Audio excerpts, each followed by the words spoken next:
Buenos días, chicos.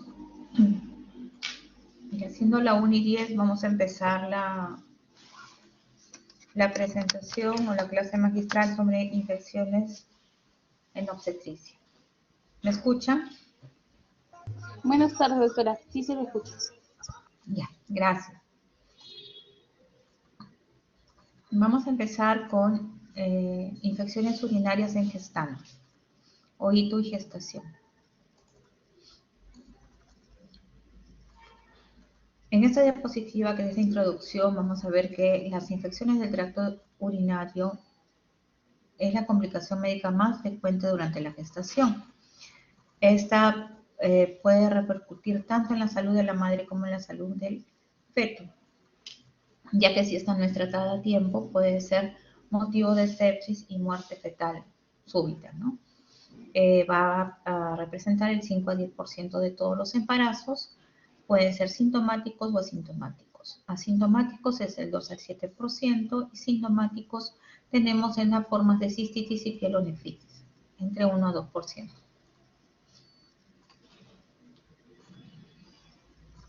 Se va la definición de ITU o se considera ITU a la presencia de bacterias en el tracto urinario capaces de producir alteraciones morfológicas y o funcionales. En el cultivo de orina debe existir una bacteria significativa, esto quiere decir más de 10 a la 5 o más de 100.000 unidades formadoras de colonias de un único uropatógeno en orina recogida por micción espontánea. O también mediante sondaje vesical cuando es más de 1.000 unidades formadoras de colonia. O cualquier cantidad de cualquier cantidad de unidades formadoras de colonia si la muestra es obtenida por punción suprapúbica. Las infecciones sintomáticas van a ser más frecuentes en la gestante que en la mujer no gestante.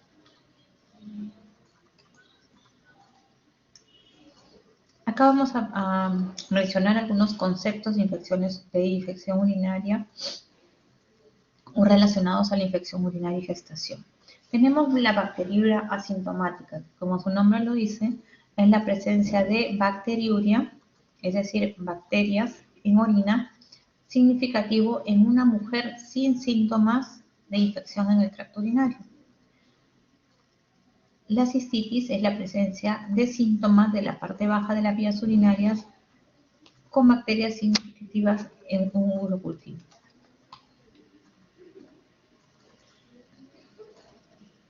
La pielonefritis aguda es la infección de la vía excretora alta, o sea, de la vía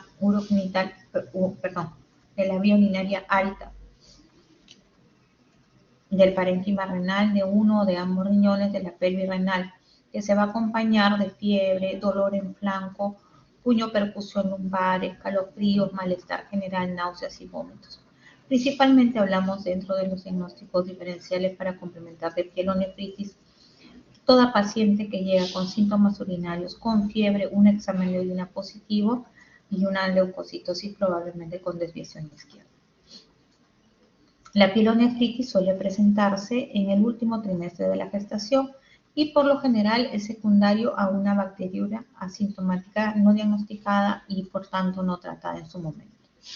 Bacteriuria significativa es un urocultivo con presencia de más de 100.000 unidades formadoras de colonia de un solo patógeno en una muestra obtenida de micción limpia. ¿Todo claro hasta ahí? ¿Alguna pregunta?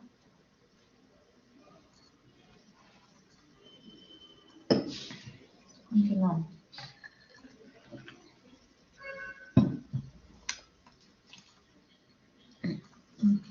Dentro de la fisiopatología del tracto urinario durante el embarazo, vamos a ver que durante la gestación se va a dar una dilatación de la pelvis renal, que generalmente es bilateral y mayor a predominio del lado derecho. Este va a comenzar a partir de las 6 semanas de gestación. Su pico máximo va a ser entre las 22 y 24 semanas. Y como les mencionaba, y 90% desarrollan dilatación ureteral fisiológica que permanece hasta el parto. Como les mencionaba, la dilatación de la pelvis es más, de la dilatación, perdón, uretral es mayor es mayor en el lado derecho que en el lado izquierdo.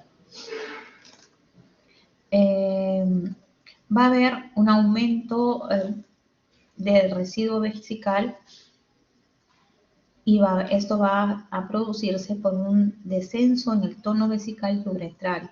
Esto va a favorecer la éstasis y el reflujo vésico-urinario, lo que puede traer como consecuencia la pielonefritis. Y todo esto es por acción de la progesterona, ¿no? La progesterona va a hacer que haya una disminución del tono vesical y uretral. Esto va a generar un aumento del residuo vesical y esto va a favorecer un éstasis urinario, reflujo y por consecuencia una pielonefritis.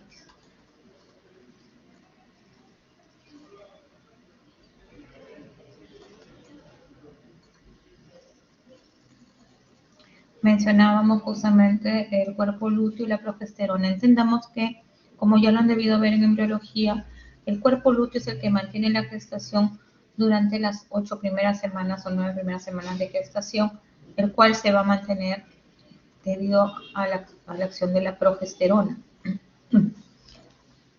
El cuerpo lúteo, la progesterona va a condicionar a que se disminuya el tono y la contractibilidad de la musculatura lisas. Por tanto, se va a reducir el peristaltismo de la vejiga. Esto es más frecuente en el segundo mes. Junto con esto, se va a provocar una atonía en el séptimo a octavo mes de gestación, lo cual genera un estancamiento de orina y esto favorece el reflujo y prevende la infección. Esto también va a favorecer la progesterona, va a haber hiperemia del trígono vesical, lo cual va a favorecer a la adherencia de gérmenes, ¿no?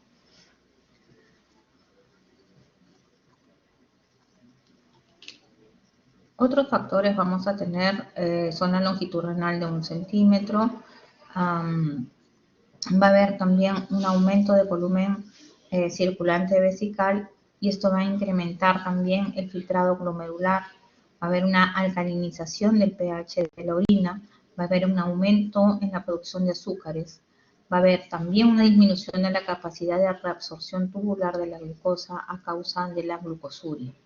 Es frecuente también por acción justamente de la progesterona, tanto en el primer trimestre de gestación, durante las primeras 12 semanas,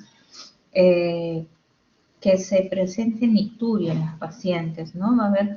La paciente va a notar de que va a ir a orinar con mayor frecuencia y en la noche, ¿no? Y esto es por acción de esta hormona, ¿no? No necesariamente a veces es una infección urinaria, simplemente es por acción hormonal, hace que la paciente tenga la sensación y vaya a miccionar con mayor frecuencia en la noche. Bueno, en cuanto a la epidemiología, las infecciones del tracto urinario como grupo constituyen una complicación médica más frecuente durante el embarazo. Un momento, chicos.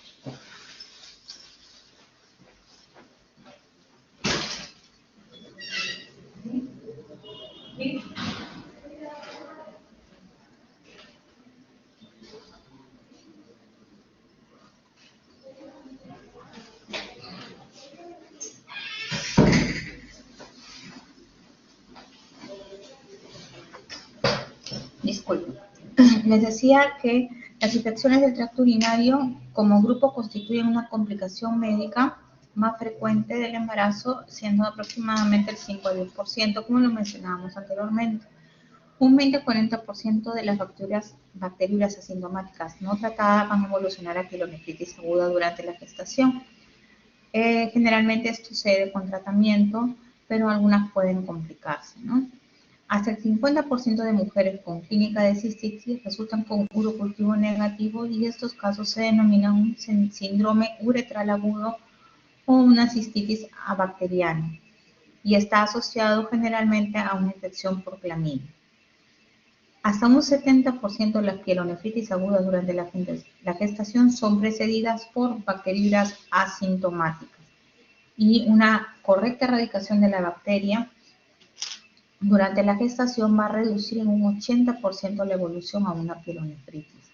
Es un poco, o sea, como generalmente se le hace 2 controles a la paciente en el primer trimestre y en el tercer trimestre de todo lo que es su batería de control prenatal, lo que incluye también un examen de urocultivo.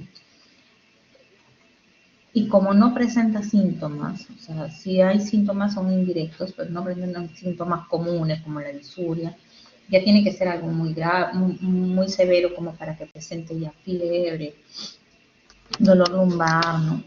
Entonces, para pedir nosotros a veces un examen de orina.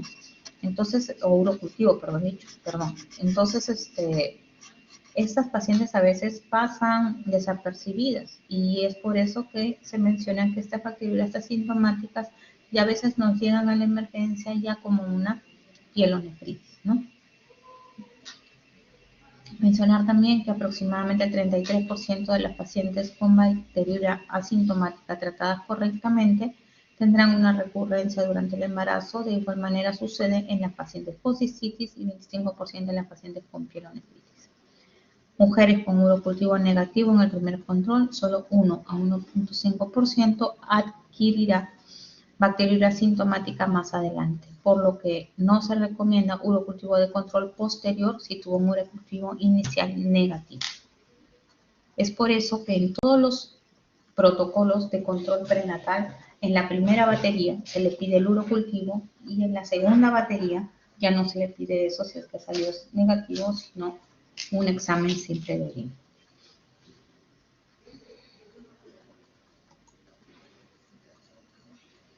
La etiología, bueno, los microorganismos que causan estas infecciones son los habituales de la flora perineal normal y se trata con los mismos que como vimos en el embarazo. Lo más frecuente son los bacilos gram negativos, a la cabeza el Escherichia coli, seguido de la Klebsiella, Proteus y Pseudomonas. También puede ser, dentro de la etiología encontramos los gram positivos, como tenemos el Streptococcus galactiae, que es el más frecuente. Si se detecta en el embarazo, se debe realizar una profilaxis antibiótica durante el parto para prevenir la sepsis neonatal, independientemente de que la infección urinaria haya sido tratada en el embarazo. Los factores de riesgo asociados. El primer factor de riesgo es el antecedente de la infección urinaria previa.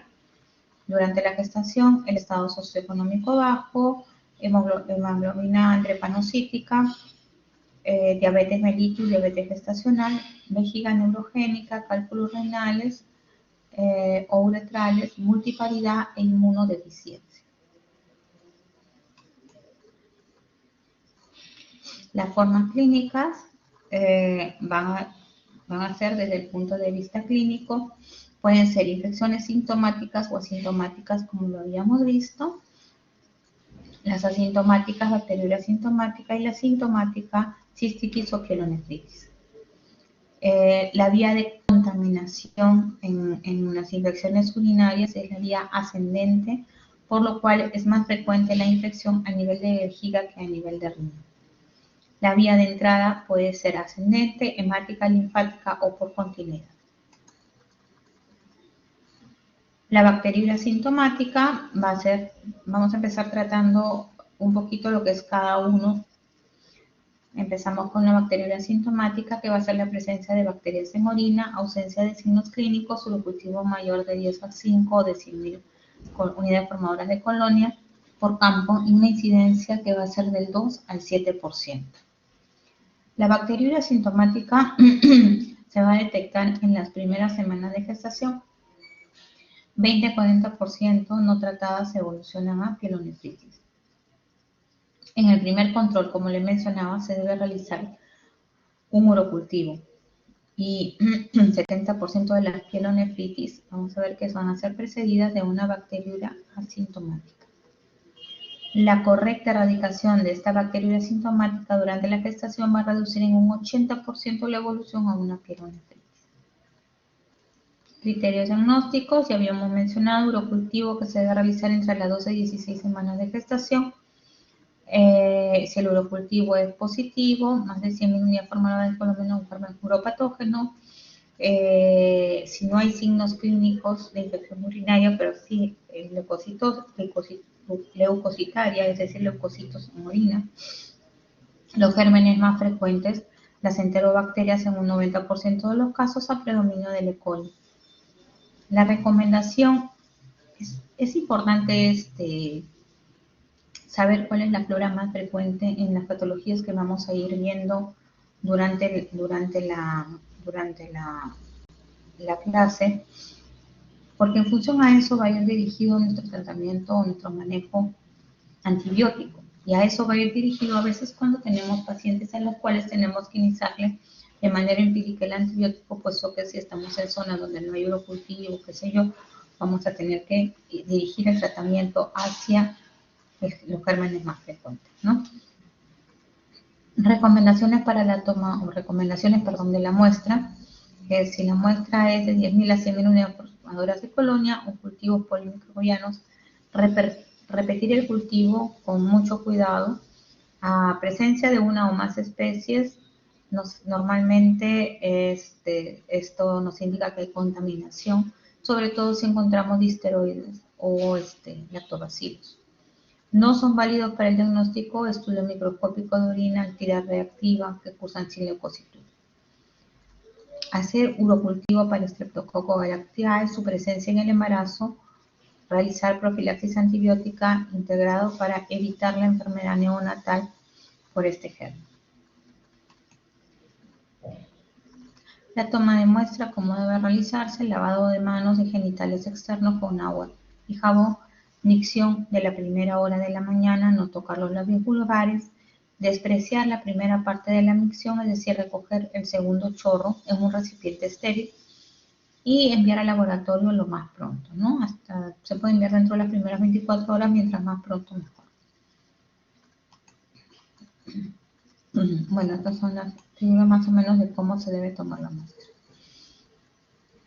En cuanto a la morbilidad, las complicaciones de la bacteriuria sobre el embarazo van a ser sobre la madre, pielonefritis, partos pretérminos, anemia, preeclampsia, enfermedad renal crónica, y sobre el feto, prematuridad, morbilidad, mortalidad perinatal, bajo peso al nacer y retraso de crecimiento. El manejo va a ser seleccionar el antibiótico que sea menos, a ver, Milagros, dime.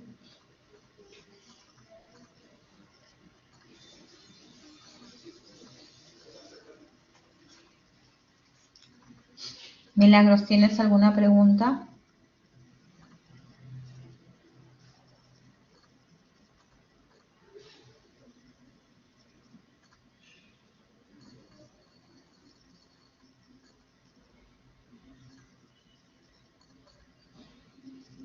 Doctora, creo que se le alzó solo. Ah, ya, gracias. Bueno, continuamos. Mencionaba que en el manejo hay que seleccionar el antibiótico que sea menos tóxico, por decirlo de alguna manera, o sea que produzca menos daño al feto, ¿no? En este caso tenemos categorías dentro de los antibióticos, ya sabemos ABC, y dentro de eso podemos escoger el que sea menos tóxico y el que atraviesa la barrera placentaria. Evitar los antibióticos a los que son resistentes las enterobacterias habituales. Milagros, ¿alguna pregunta?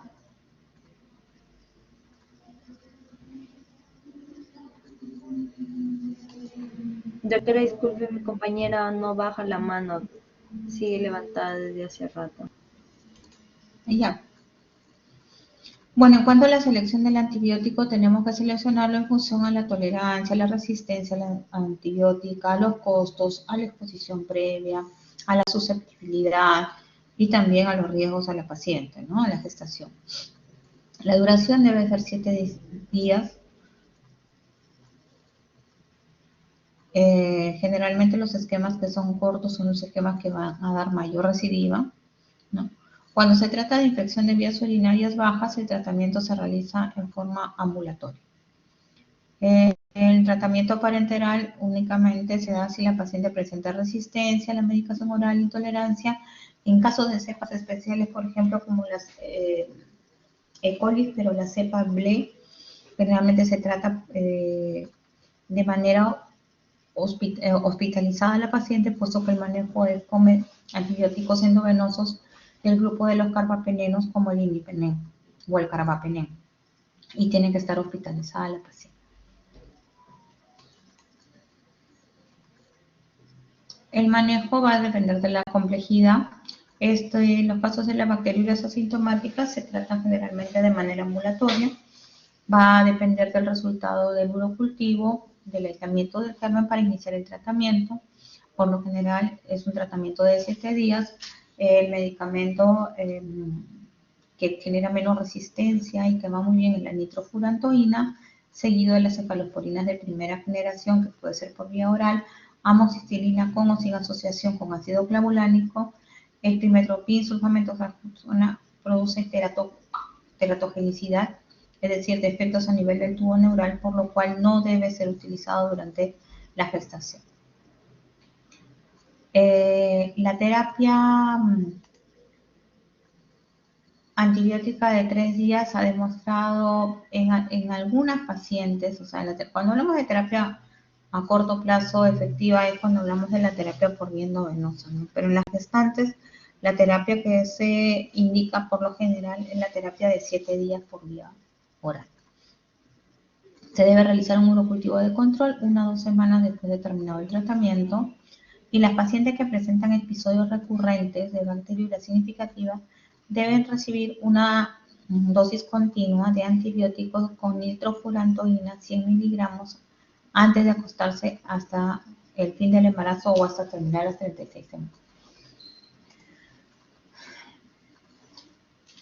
Pasamos a la cistitis. Tenemos la clínica, va a haber urgencia urinaria, disuria, polaquiuria, tenesmo vesical, dolor suprapúbico, eventualmente hematuria, piuria y una orina con un mal olor.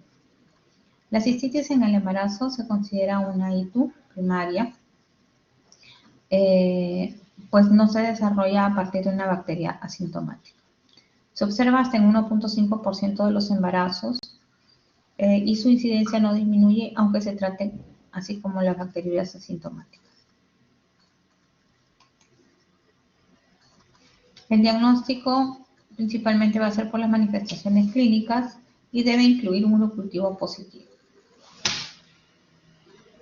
Los casos de pacientes con sintomatología urinaria pero sin una evidencia de una infección bacteriológica deben ser clasificados como un síndrome uretral agudo y por ende no deben tratarse con antibióticos, ¿no?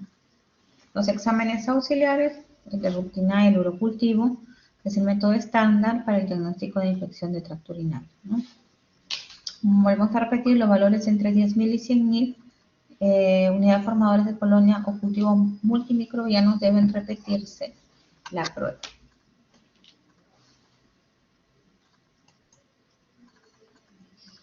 El tratamiento, la cistitis, el manejo es ambulatorio. Se debe iniciar un tratamiento empírico, antibioterapia similar a la indicada en la bacteriuria asintomática, dirigida al germen de mayor frecuencia que es el E. coli. Se debe realizar un urocultivo de control 1 o 2 semanas posterior al tratamiento y de haber recurrencia realizar una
Hola chicos, ¿me escuchan?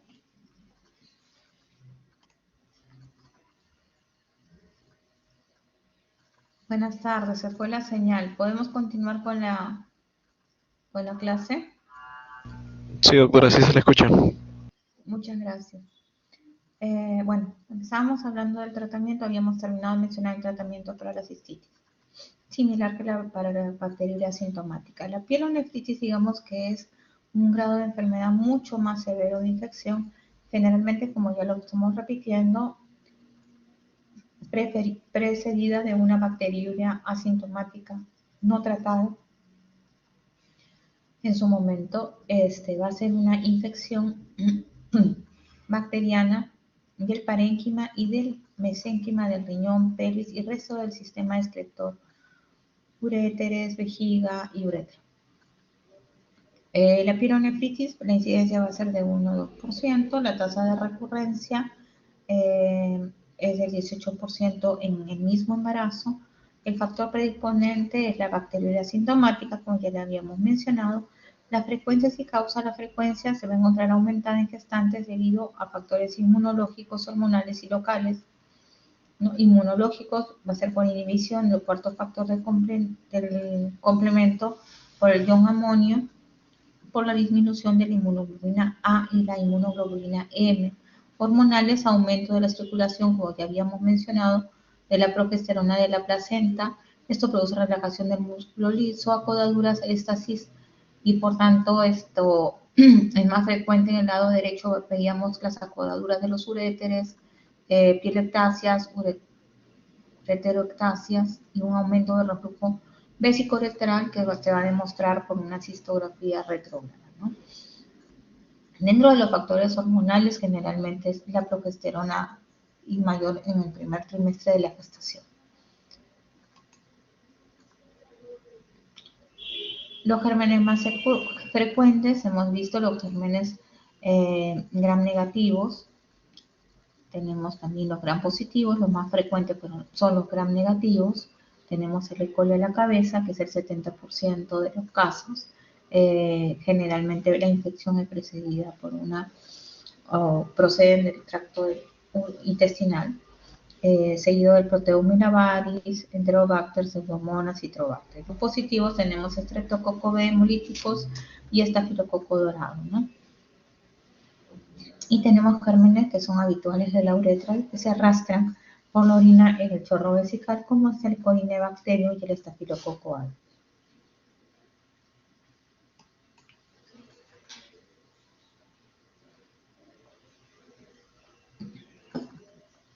En la clínica tenemos la verdisuria, polaquiuria, tenesmo vesical, fiebre, que puede ser de aparición brusca, que es mayor de 39 grados centígrados, que cursa con picos y suele ceder entre las 48 horas posterior al tratamiento. También va a haber escalofríos, dolor lumbar, falta de apetito, náuseas, vómitos y deshidratación.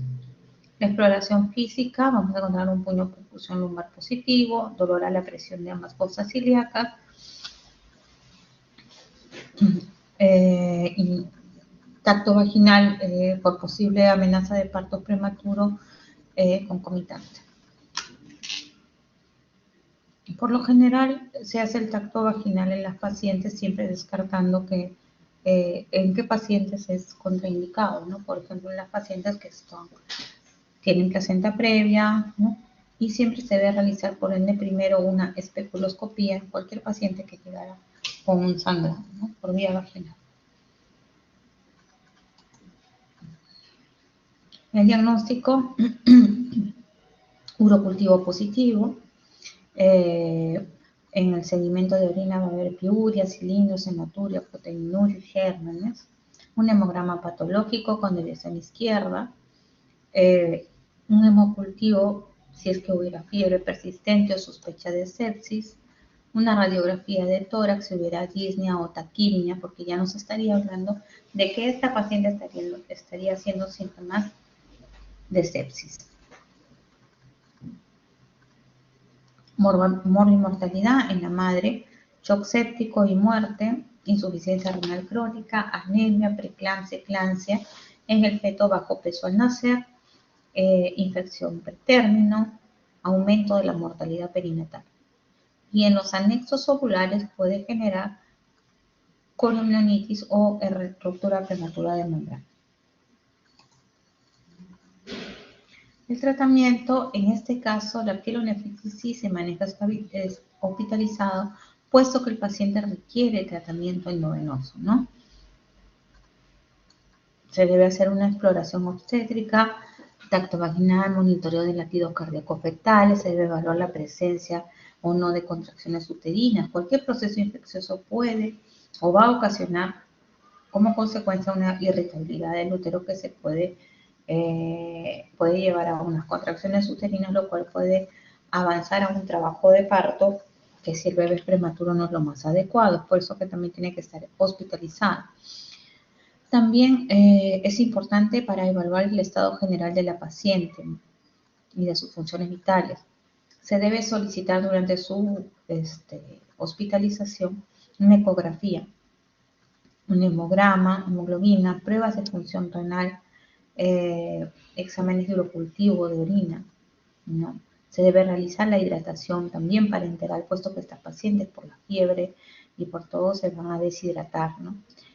También se debe indicar durante el tratamiento un balance hidroelectrolítico, control de peso, de temperatura, y si la temperatura fuera menor de 38 con medio físico, si fuera mayor con cualquier medicamento para bajar la temperatura, como generalmente utilizamos el metamizol.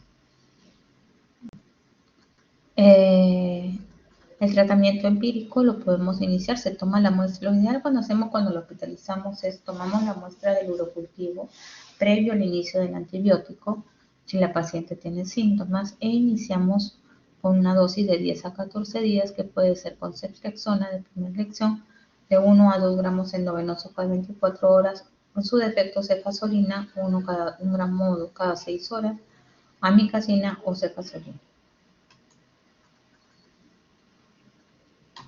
El tratamiento, vamos a ver que si la fiebre o síntomas persisten por más de 72 horas, se debe considerar resistencia bacteriana, nefrolistiasis, absceso perirrenal, celulitis intrarrenal y otras infecciones. Por lo tanto, se debe solicitar una ecografía renal.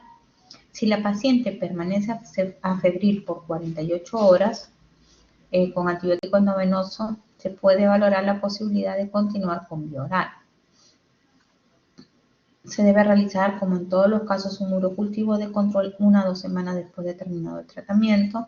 Y si en caso se presentan episodios muy recurrentes, como ya habíamos mencionado, nitrofurantoína 100 miligramos como supresión continua, ¿no? Hasta el término del embarazo. Acá tenemos las cefalosporinas, cuáles son sus ventajas, sus desventajas. En general, las cefalosporinas son de baja toxicidad para la gestación, tienen una muy buena cobertura por los gram positivos, tienen también una buena cobertura con unos gram negativos, y se puede administrar durante todo el embarazo porque tienen una baja concentración en plasma, ¿no? Desventaja es que va a haber una alta resistencia, un 60% de las enterobacterias por el abuso que ha habido también por el tema de los antibióticos, ¿no? Bueno, estos son las ventajas y desventajas de los medicamentos. En conclusiones, tenemos las gestantes con bacteriuria asintomática presentan un mayor riesgo de pielonefritis, como ya lo habíamos visto. La infección urinaria conlleva un mayor riesgo de parto pretérmino, de recién nacidos con bajo peso, y todo ello un aumento de la mortalidad perinatal. La existencia de pielonefritis aguda en la gestante implica un riesgo de bacteriemia, lo que ensombrece el pronóstico fetal. El tratamiento correcto de la bacteriuria asintomática en la gestante elimina las complicaciones. Un tratamiento adecuado y a tiempo de la bacteriuria asintomática disminuye en un 80% la incidencia de pielonefritis. La sensibilidad reportada en múltiples centros del país a la nitrofurantoína es del 95%. Y es importante esto porque este medicamento, este antibiótico, debería ser nuestra primera elección a veces en las pacientes. Y muy por el contrario, abusamos un poco a veces de las cefaloporinas y no utilizamos nitrofurantoína. Y no lo utilizamos también porque en algunos casos produce en la gestante, que ya de por sí en el primer trimestre tiene náuseas, más vómitos, ¿no? Luego se ha reportado una alta sensibilidad a cefaloporinas de primera y segunda generación. La resistencia a la quinolona se encuentra en un 20 a 40% y se limita su uso empírico no solamente por esto, sino porque produce teratogenicidad a nivel de tubo neural. ¿Alguna pregunta sobre las infecciones, sobre la infección urinaria y gestación? Les queda claro que si se hace durante el primer control prenatal, se debe realizar todos sus exámenes de control prenatal a la paciente y en el tercer trimestre también. Si el primer examen de urocultivo sale negativo, no es necesario hacer urocultivo para el segundo control. También es importante que todas las bacterias asintomáticas que no son tratadas en un 80% van a preceder a una pielonefritis. Y también tener en cuenta que dentro de la morbimortalidad es alta para el feto también y para la madre, ¿no? Porque en casos severos la pielonefritis puede llevar a shock séptico y muerte materna, ¿no? Y fetal. ¿Alguna pregunta? ¿No para pasar al otro tema? Todo claro, doctora. Ya, avanzamos entonces.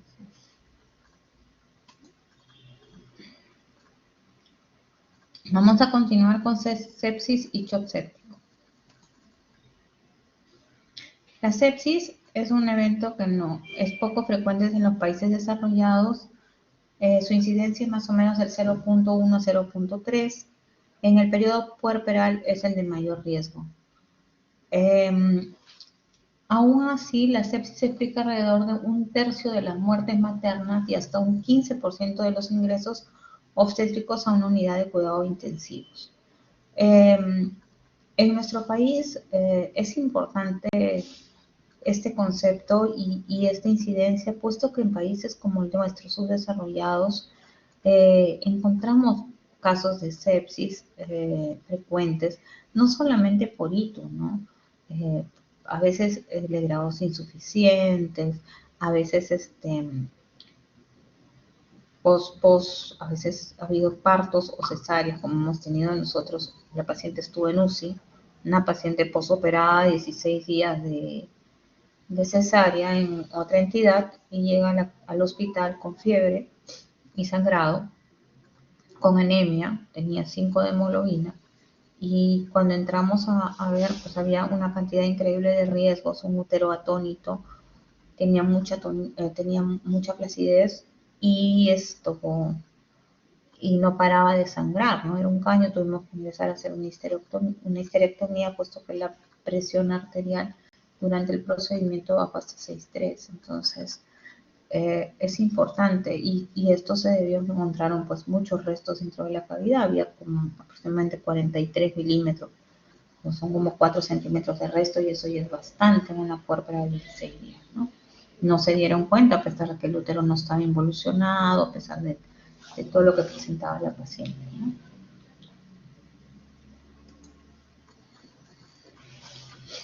Vamos a mencionar algunos conceptos. Entonces tenemos el síndrome de respuesta adaptativa. Generalmente cuando tenemos el concepto de esto va a incluir leucocitosis, la paciente va a tener una infección, ¿no? Generalmente esto no conlleva a una disfunción orgánica ni a posteriores complicaciones, ¿no? Es una infección, es una respuesta adaptativa por un proceso infeccioso ante un agente, pero que no hay daño orgánico, ¿no?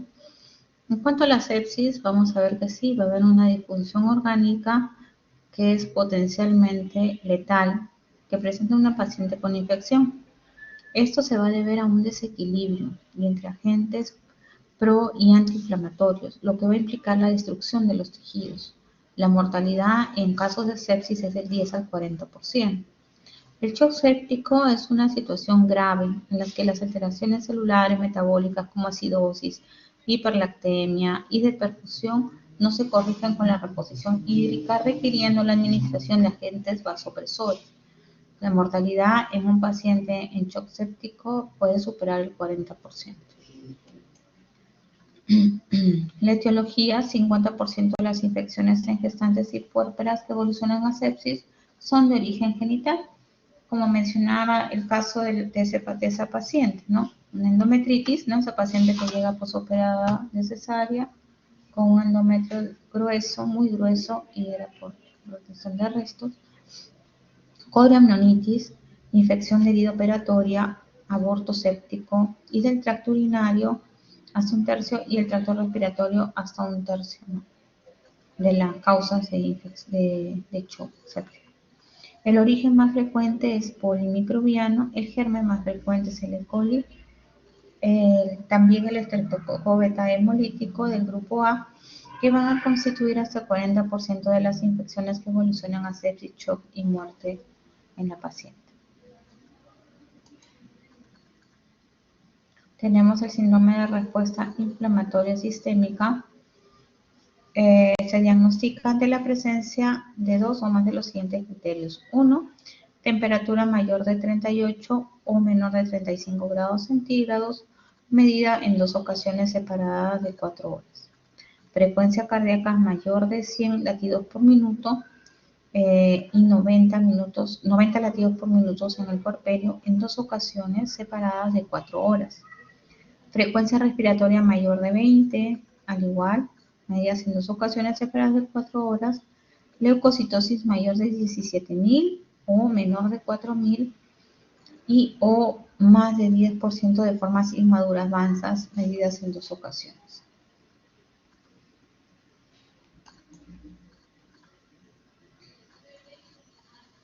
La sepsis, entonces, mencionábamos que en una paciente con síndrome de respuesta inflamatoria, ante la presencia de algún parámetro alterado en esta tabla, se va a incluir como un criterio de sepsis, porque ya vamos a encontrar que va a haber falla orgánica, ¿no? O alteración de algún órgano.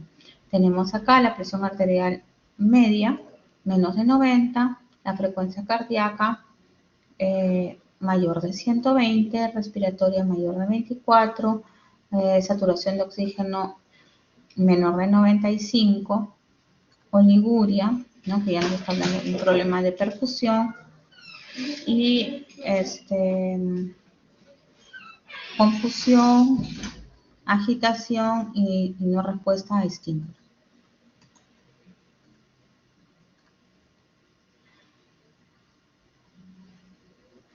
El diagnóstico de sepsis, vamos a ver que es la presencia de 2 o más signos que encontramos en la tabla,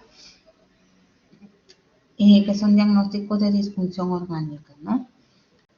Como por ejemplo la hiporexia, o puede haber problemas de trastornos de coagulación, plaquetas menos de 150.000, por ejemplo. Puede haber daño hepático. Encontramos una presión arterial media menos de 70, alteración de la conciencia, falla renal también, ¿no? Oliguria, entre otras cosas. El shock séptico, vamos a ver que es la sepsis con la presencia de 2 o más criterios, a pesar de una reposición hidroelectrolítica correcta, como son la hipotensión persistente, ¿no?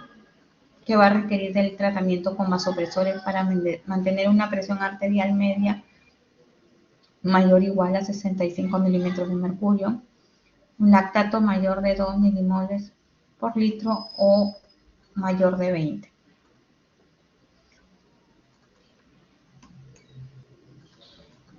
Las pruebas complementarias, hemograma, perfil renal, hepático, PCR, pruebas de coagulación, lactato en sangre, hemocultivos, urocultivos y gases arteriales. Manejo y tratamiento, bueno, como mencionábamos, el tratamiento antibiótico de amplio espectro. Se realiza una hidratación endovenosa, drogas vasoactivas tipo la noradrenalina, antibiótico terapia, profilaxis tromboembolítica, control de glicemia, profilaxis de úlceras de estrés. Hablaremos de la endometritis puerperal también como parte de las infecciones en obstetricia. Esta es una infección uterina que se va a generar durante el puerperio que puede involucrar la adhesiva, ¿no? La endometritis puerperal generalmente se da en pacientes en los cuales no se ha hecho una adecuada, o sea, no, al extraer la placenta han quedado restos. Y esto se debe de repente a una extracción inadecuada de la placenta. Es recomendable que ustedes siempre revisen la placenta, que esté completa después de un parto. Y aunque no lo crean, estamos viendo endometritis en posoperada cesárea, como el caso que les comentaba, que es más raro todavía, ¿no? Entonces habría que ver si estos pacientes de repente no han tenido algún antecedente de cirugía anterior previa, como el caso de la paciente que les menciono, y podría tratarse de algún tipo de acretismo placentario, ¿no? Y por tal causa los restos quedaron, ¿no? Pero hay que revisar. Los factores de riesgo, vamos a tener en endometritis la resolución de la vía del parto, inmunosupresión, embarazos no controlados, colonización bacteriana sintomática y ruptura prematura de membrana. Los agentes causales, tenemos la infección polimicrobiana y la infección monomicrobiana. En la polimicrobiana tenemos el Streptococcus, Gardnerella vaginalis, Klebsiella, Streptococcus galactiae, E. coli y bacteroides. En la infección monomicrobiana tenemos Streptococcus beta hemolítico, Clamidia trachomatis, gonococo y Clostridium perfidus. La presentación clínica va a ser fiebre, malestar general, hiporexia, dolor pélvico, subinvolución uterina y loquios pétreos.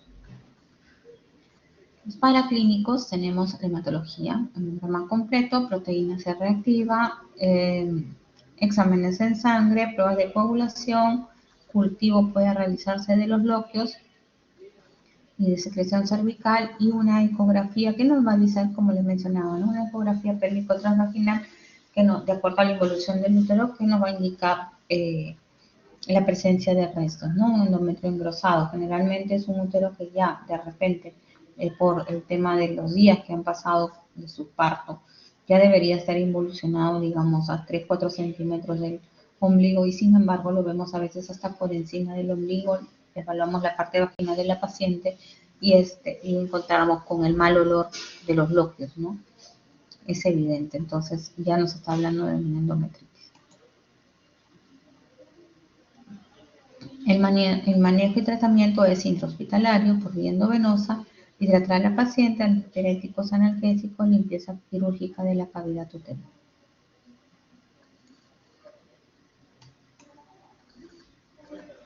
Antibiótico-terapia con clindamicina asociado a gentamicina. En casos de no contar con clindamicina se puede utilizar metronidazol con gentamicina y en caso de sospecha de infección por enterococos, ampicilina sulbactam o amoxicilina con ácido clavulánico. En caso de suspensión de lactancia materna, puede utilizarse clindamicina con ciprofloxacina. En caso de que haya, o sea, que por algún motivo esté suspendida la lactancia materna. La limpieza quirúrgica se debe realizar dentro de las 6 primeras horas de inicio de la antibiótico-terapia. Se puede realizar, si el útero es de 12 centímetros o menos, se puede realizar con AMEU. Si es de 12 centímetros a más, es preferible con hebras cortantes. El tratamiento a la alta médica generalmente son en un esquema ambulatorio con clindamicina de 300 cada 12. Generalmente utilizamos 300 cada 8, cada 6 y amoxicilina más ácido clavulánico cada 12 horas.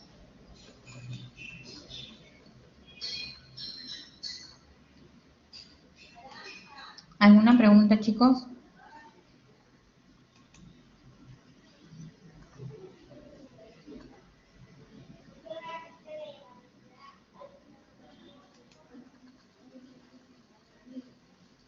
Continuamos con el siguiente tema sobre mastitis.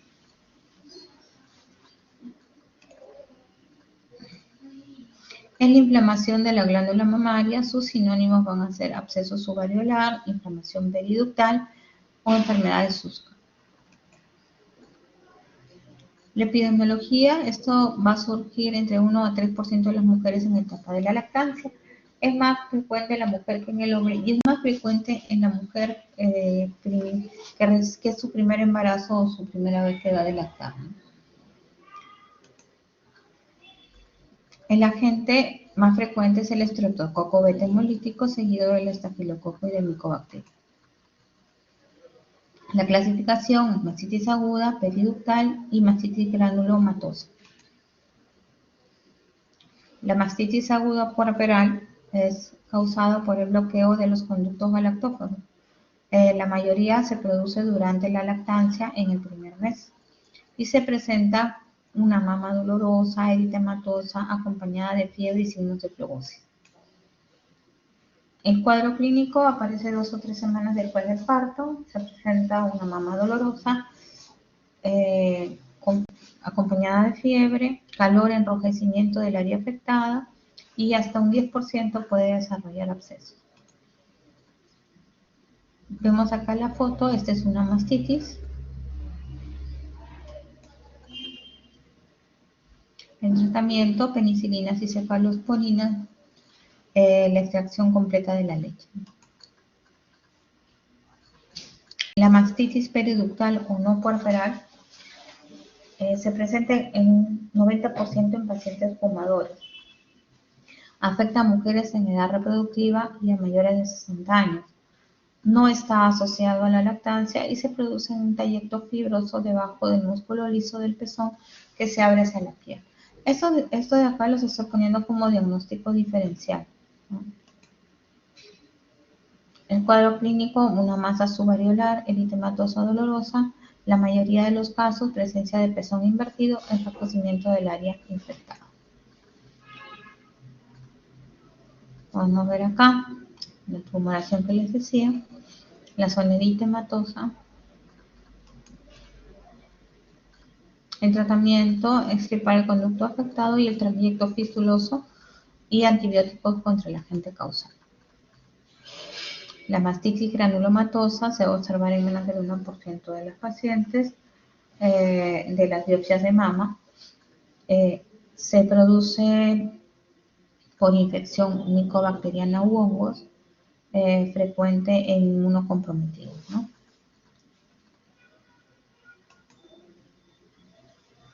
La prevención, baños de agua caliente y fría antes de la lactancia, vaciamiento de la leche, lavado correcto y frecuente de manos.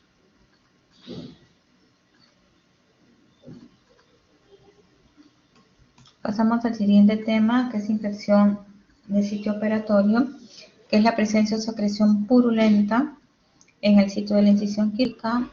Esto debe ocurrir dentro de los 30 días posoperatorio o si se ha dejado un implante dentro de un año.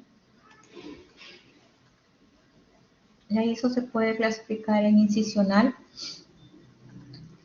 y en de órgano o espacio. Incisional, que puede ser superficial o profunda. La incisional superficial compromete piel y tejido subcutáneo, mientras que la incisional profunda compromete fascia o músculo. De órgano y espacio, vamos a ver si esto compromete cualquier parte de la anatomía o de la cavidad que haya sido manipulada durante la cirugía. Acá tenemos la infección incisional superficial, como vemos, la profunda, ¿no? Y la infección de órganos y espacios. O sea, cuando hablamos de la profunda estamos hablando ya por debajo del tejido celular subcutáneo, es decir, que incluye lo que va a ser aponeurosis, ¿no? Y algo más. Y la infección de órganos ya en cinta. Los criterios para definir una infección de sitio operatorio superficial, vamos a tener una secreción purulenta de la incisión con o sin confirmación de laboratorio, identificación de microorganismos aislados en el cultivo obtenido y al menos uno de los siguientes signos o síntomas de infección, como puede ser dolor, edema local, eritema o calor, y que la incisión superficial esté deliberadamente abierta por el cirujano. El diagnóstico de ISO superficial realizado por el cirujano o médico tratante. La infección de un punto va a ser la secreción confinada a uno de los puntos. La herida por arma cortopunzante infectada se debe informar como una infección de piel y tejidos blandos dependiendo de su profundidad. Informe la infección de episiotomía como infección de tracto genital. No se informa como ISO superficial la infección de las quemaduras. Es importante tener en cuenta estos conceptos, puesto de que más de una vez colocan un diagnóstico en la historia clínica de ISO, cuando a veces no es una ISO, es un seroma con un cultivo negativo, y entonces ese paciente, ya nosotros tenemos programas y metas en los hospitales del Ministerio de Salud, y uno de los puntos álgidos es el tema de la infección de herida operatoria. O sea, debemos manejar lo menos que se pueda infecciones de herida operatoria. Es por eso que hay que tener mucho cuidado en cumplir con los criterios de infección de herida operatoria, y no poner a todas las pacientes que ingresan con un seroma, una dehiscencia, como infección de herida operatoria, porque a veces no lo son. La infección del sitio operatorio profundo es una secreción purulenta profunda de la incisión, no compromete órgano y espacio en el sitio quirúrgico. Va a haber una dehiscencia espontánea de la incisión profunda o abierta deliberadamente por el cirujano cuando la paciente presenta alguno de los siguientes síntomas: fiebre, dolor localizado, hipersensibilidad, a menos que el cultivo de la herida sea negativo. Un absceso u otra evidencia de infección que involucra la incisión profunda, detectado al examen directo, histología o radiología. El diagnóstico de esta infección, de este tipo de infección de sitio operatorio, es hecha por el cirujano o el médico tratante. Infección del sitio operatorio, órgano o espacio es una infección que involucra cualquier parte del cuerpo excluyendo la piel, fascia y capas musculares abiertas o manipuladas durante el procedimiento quirúrgico, y presenta al menos uno de los siguientes hallazgos. Primero, secreción purulenta, ya sea por un dren, una herida quirúrgica en la cavidad u órgano. Microorganismos aislados del cultivo, del líquido o tejido del órgano o cavidad obtenidos asépticamente. Diagnóstico por el cirujano o el médico tratante: el hallazgo de un absceso u otra evidencia de infección de órgano o espacio por medio de la visualización directa al reoperar o por examen histopatológicos o radiológicos. La microbiología más frecuente por Staphylococcus aureus, seguido Staphylococcus coagulans A negativo, Enterococos y E. coli.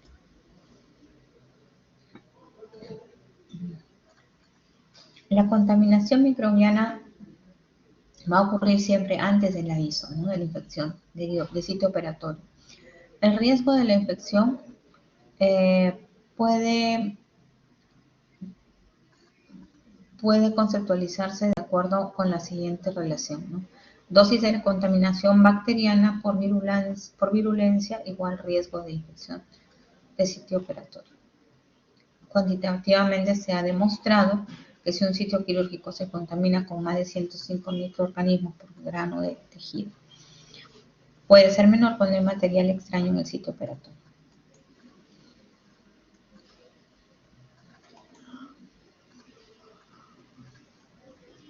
Acá tenemos la relación del tipo de cirugía con los microorganismos, ¿no? Eso lo van a ver ustedes con más paciencia, pero tenemos acá lo que nos interesa un poco, que es ginecobstetricia, que vamos a ver que es más frecuente por gram negativos, ¿no? Estafilococo aureus y Streptococcus beta-lacteae. Los factores de riesgo que influyen en la ISO: edad, factor nutricional, obesidad, fumar, respuesta inmune alterada, colonización de microorganismos, tiempo de estancia operatoria, duración del lavado quirúrgico, antisepsia de piel, duración del procedimiento quirúrgico, profilaxis antibiótica, presencia de material contaminante en el sitio quirúrgico y técnica quirúrgica. Se debe realizar o no rasurado. De acuerdo a este estudio, mencionan que no es conveniente el uso del rasurado porque incrementa el riesgo de infección. Sin embargo, si lo realizamos con la paciente, aunque mencionan también que sería ideal el uso es menos la infección cuando es con máquinas de peluquería, ¿no?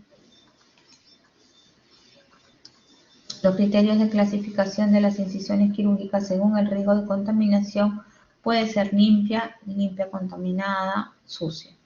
La limpia, vamos a encontrar incisiones en cavidades cerradas, sin drenaje, sin trauma, sin inflamación ni fallas en técnica de asepsia. La limpia contaminada es la apertura del aparato genitourinario, ausencia de urocultivo positivo, apertura de las vías respiratorias del tubo digestivo dentro de buenas condiciones y sin contaminación anormal. Apertura de la orofaringe o de las vías biliares en ausencia de infección, ruptura mínima de drenajes mecánicos o de las técnicas de asepsia.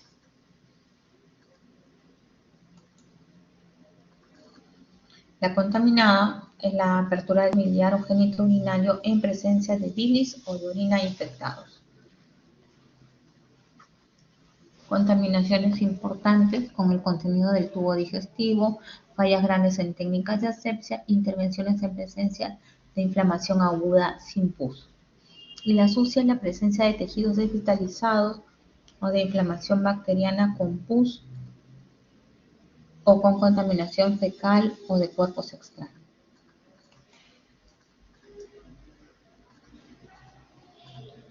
Vamos a tener acá un artículo de la guía mexicana en cuanto a la infección en herida quirúrgica postcesárea. Tenemos que la cesárea está considerada como un procedimiento contaminado cuando existe un trabajo de parto previo o hay ruptura prematura de membrana, ¿no? Y aséptico cuando estos dos eventos no se presentan. En las cesáreas el agente de mayor frecuencia aislado fue el estafilococo coagulasa negativo y positivo. El antibiótico de elección en la profilaxis antibiótica para la operación de cesárea fue la ampicilina. En nuestro protocolo nosotros utilizamos cefalosporinas de primera generación, que puede ser, que por lo general es cefazolina o ceftriaxona.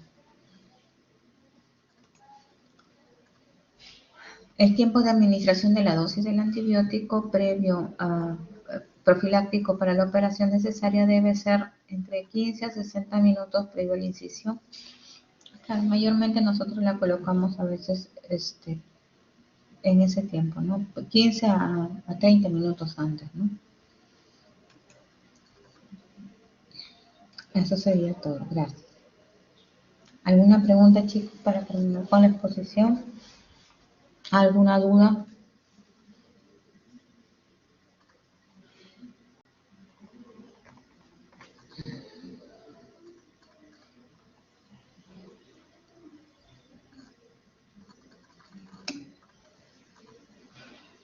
Correcto.